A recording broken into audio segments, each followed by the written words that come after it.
What's up YouTube, this is G-Force from XTS Gaming with a look at Second Assault. First map is Operation Firestorm 2014. The map has been recreated for Battlefield 4 with the Frostbite 2 engine, and it's been faithfully recreated from the Battlefield 3 map. The one thing I noticed in Firestorm is that a lot more things blew up and caught on fire than I remember in Battlefield 3. This brief flyby will give you kind of an overview of what the map looks like. Pretty much everything's in the same place. I'm not aware of what significant Levolution events are available in this particular map, but it seems like a lot of things can explode on you in this Operation Firestorm.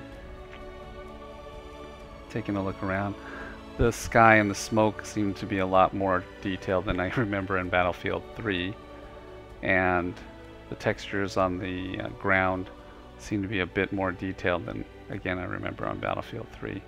And I'm not sure if that's the difference in the engine or the detailing that they put into it when they translated over for Battlefield 4.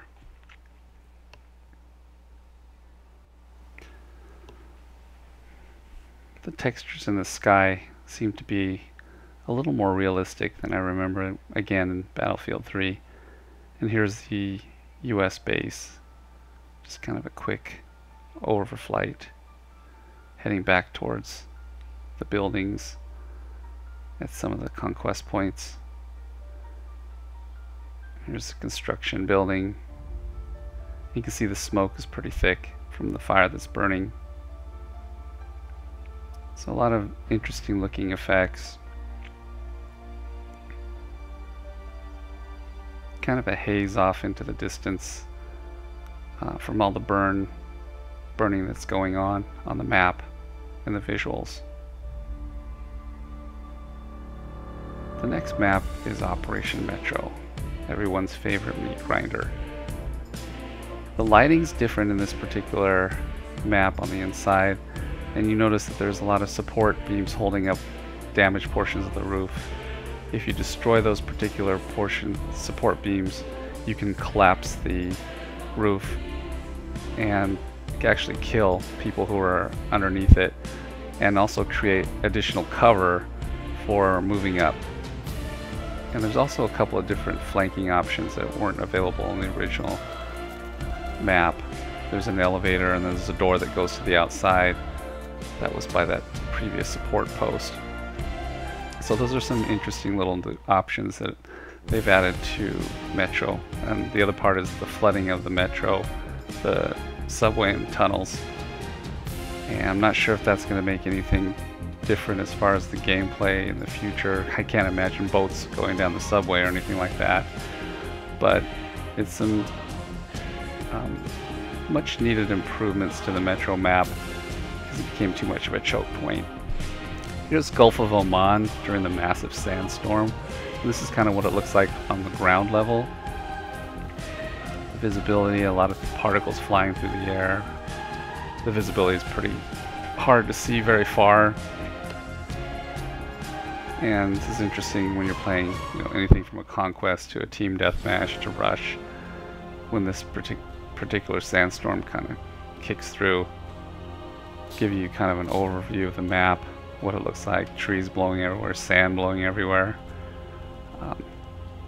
Just a lot of things going on and not being able to see very far.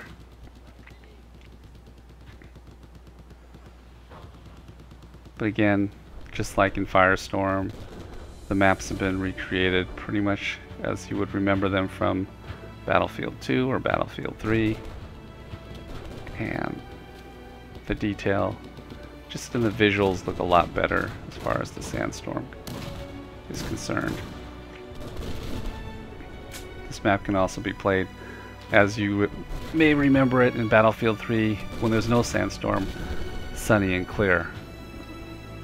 But this adds a whole new dimension to the gameplay in Gulf of Oman, making it somewhat difficult to fight long distance engagements when your visibility is limited.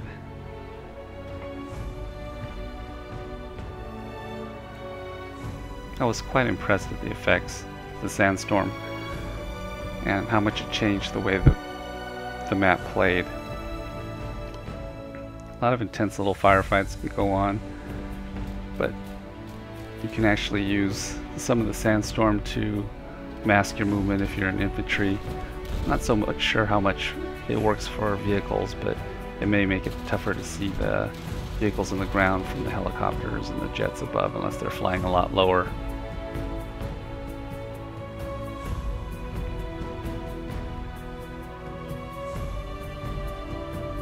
The last map is Caspian Border 2014. The main difference that I noticed here is that the tower that falls down in the map becomes a bridge to get up to the hill point. So it gives you an additional way to attack the hill than you had before, which is kind of nice because it doesn't limit you to the ways you can approach that particular point. The map looks more like autumn with the leaves turning colors as opposed to the Battlefield 3 version, which was more green. It kind of gives a nice look to it all.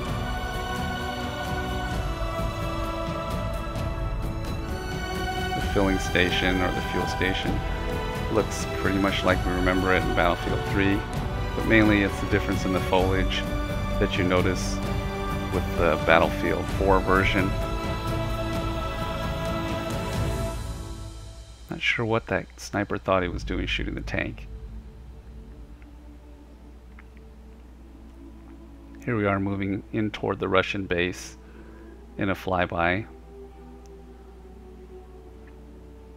And when we crest over the hill, you'll be able to see that the base is laid out pretty much again like we remember it in Battlefield 3. The helicopter spawns in the same place. There's the airstrip for the planes and the different buildings. Moving out towards the US base, the Second Assault DLC for Battlefield 4 enables you to play 4 of the favorite Battlefield 3 maps using Battlefield 4 visuals and weapons. It also reintroduces some of the weapons from Battlefield 3, the F2000, AS-VAL, M60E4, the Dow-12, and the GAL. I hope you enjoyed this review. This is G-Force from X-Games.